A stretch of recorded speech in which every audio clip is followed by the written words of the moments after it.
Okay, guys, we're finally back with the end of Genesis. Genesis 50. I'm gonna go ahead and read the whole thing. It's 26 verses, and it's the end of Joseph's story. So, here we go.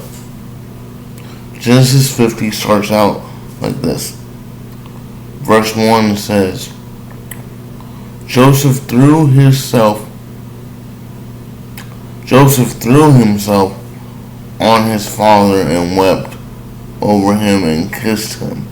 Then Joseph told the physicians who served him to embalm his father's body, so Jacob was embalmed. The embalming process took the usual 40 days, and the Egyptians mourned his death for 70 days. When the period of mourning was over, Joseph approached Pharaoh's advisors and said, "Please do me this favor and speak to Pharaoh on my behalf. Tell him that my father made me swear an oath. He said to me, 'Listen, I am about to die. Take my body back to the land of Canaan and bury me in the tomb I have prepared for myself. So please allow me to go and bury my father.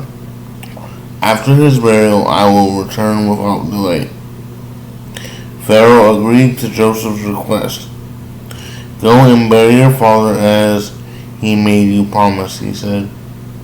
So Joseph went up to bury his father. He was accompanied by all of Pharaoh's officials, all the senior members of Pharaoh's household, and all the senior officers of Pharaoh of Egypt. Joseph also took his entire household and his brothers and their households, but they left their little children and flocks and herds in the land of Goshen. A great number of chariots and charioteers accompanied Joseph. When he arrived at the threshing floor of Atad near the Jordan River, they held a very great and solemn memorial service with a 7-day period of mourning for Joseph's father. The local residents, the Canaanites, watched them mourning at the threshing floor of Atad. Then they renamed that place, which is near the Jordan River, Abel Mizraim, for they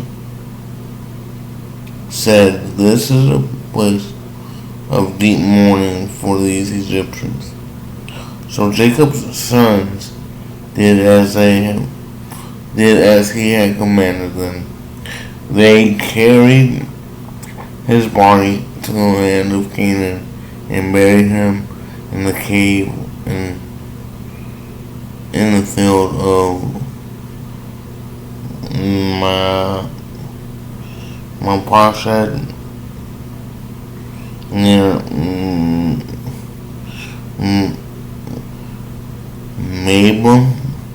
Mabry. There is the cave that Abraham had bought as a permanent burial site from Elon the Hittite. Joseph reassures his brothers. After burying Jacob, Joseph returned to Egypt with his brothers and all who had accompanied him to his father's burial. But now that their father was dead, Joseph's brothers became fearful. Now Joseph will show his anger and pay us back for all the wrong that we did to him, they said. So they sent this message to Joseph. Before your father died, he instructed us to say to you, please forgive your brothers for the great wrong they did to you, for their sin in treating you so cruelly. So we, the servants of the God of your father, beg you to forgive our sin. When Joseph received the message, he broke down and wept. Then his brothers came and threw themselves down before Joseph. Look, we are your slaves, they said. But Joseph replied, don't be afraid of me. Am I God that I can punish you? You intended to harm me, but God intended it all for good. He brought me to this position so that I could save the lives of many people. No, don't be afraid. I will continue to take care of you and your children. So he reassured them by speaking kindly to them. The death of Joseph. So Joseph and his brothers and their families continued to live in Egypt. Joseph lived to the age of 110. He lived to see 3 generations of descendants of his son Ethan, and he lived to see the birth of the children of Manasseh's son Makar, whom he claimed as his own. Soon I will die, Joseph told his brothers, but God will surely come to help you and lead you out of this land of Egypt. He will bring you back to the land he solemnly promised to give to Abraham, to Isaac, and to Jacob. Then Joseph made the sons of Israel swear an oath. He said, when God comes to help you and lead you back, you must take my bones with you. So Joseph died at the age of 110.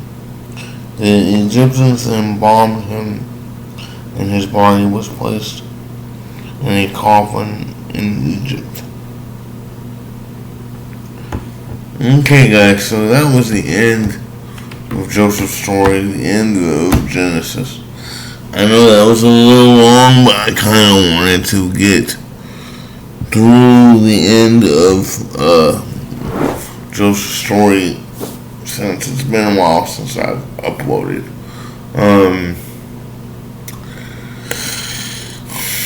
What are my thoughts on this? I think here we see that even we say many times, does God have a plan for me? Does God have a plan for me? Especially when we don't see anything going what we perceive to be the right way, right? But even in this, we see that God has a plan. Because in this, right before he passes away, Joseph says to his brothers, surely God will come and take you out of Egypt, which we know, if we go on to read about Moses, that was the purpose of Moses, right? Was to live in Egypt for 40 years, to grow up in Egypt, but then to also see the way the Egyptians treated God's people, and to later bring them out of that mistreatment. So we see even in this, Joseph is telling his brothers, surely there will come a time when God leads you out of this.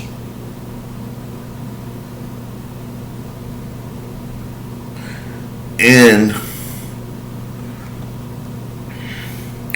much like Jacob made Joseph swear an oath to go to Canaan and bury his body in the cave of which Abraham had bought from the Hittites.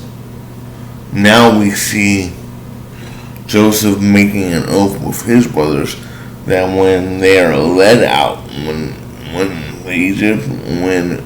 his people are led out of Egypt by Moses, that they must take his bones from Egypt to Canaan to bury his bones. Right? So, I think this part of the story shows me to always have faith, because God has that plan. Right? We may not see it now, and we may not be alive to see the entirety of the plan come to fruition, right? I may not see the fruit of my labor for God, but someone else would see that fruit. So when we go through those moments of doubt and does God have a plan for my life and all of these things, just remember that God had a plan for Joseph his whole life. And because Joseph was obedient to God, even in the times of trouble, his obedience meant that God will continue to bless Joseph and his descendants. So I think that's the one thing I wanted to take away from this today. Again, sorry for my lack of uploads. I'm going to try to be more consistent throughout 2024. Anyway, that's it for today, guys. Just wanted to get the end of Genesis out to you guys. Have a great day.